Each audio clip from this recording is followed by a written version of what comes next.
जितनी ज़्यादा इन्वॉल्वमेंट हमने IMF की इस बार इस बजट के बनने के मराहिल के अंदर देखी है, इससे पहले आपने देखी कि वो पहले भी IMF का वफ्द यहाँ मौजूद रहा और अब भी जो सारी चीज़ें हो रही हैं वो यही कहा जा रहा है कि वो उन्हीं की मंजूरी से पार्लियामेंट में पेश किया जाएगा। मैंने तकरीबन कोई 15 से 16 जो इनके प्रोग्राम्स हैं पाकिस्तान के लोन के वो कवर किए हैं और शुरू से लेकर आखिर तक ऐसी सूरत हाल मैंने कभी नहीं देखी।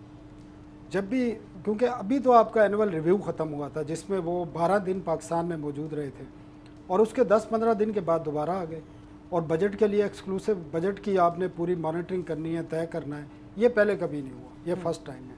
लेकिन इसमें आपका इस वक्त पाकिस्तान एक प्रोग्राम में नहीं है, अब 2 प्रोग्राम हैं पाकिस्तान के। एक एक्सटेंडेड फंड फैसिलिटी प्रोग्राम है, एक आपका क्लाइमेट रिजिलियंस का एक प्रोग्राम भी अप्रूव हो गया। तो उन दोनों की मॉनिटरिंग हो रही है, उन दोनों की जो बेंचमार्क्स हैं और जो शराइत हैं वो आपको बजट में इन्होंने लाजमी करानी है।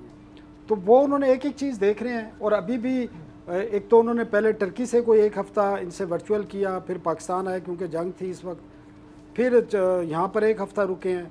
उसके बावजूद भी इत्तेफाक राय नहीं हुआ और इस वक्त भी वर्चुअल जो है मीटिंग्स हो रही हैं। उसकी एक वजह जो बजट को डिले करने की एक वजह तो ये है। सेकंड प्राइम मिनिस्टर का जो विजिट था वो भी था उसमें, और PSDP पर इनके दरमियान जो इनकी इत्तेहादी जमातें हैं इख्तिलाफ है, क्योंकि IMF चाहता है कि PSDP फेडरल जो PSDP हो सिर्फ फेडरल के बजट के फेडरल के जो प्रोजेक्ट है उनके लिए हो, सूबों के प्रोजेक्ट के लिए उन्होंने कहा जी फाइनेंसिंग ज़ीरो करें जो 70% है।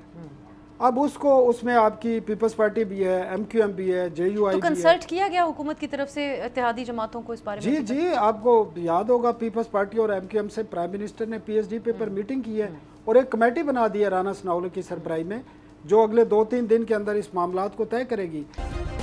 सब्सक्राइब करें और बेल दबाएं ताकि कोई खबर रह न जाए।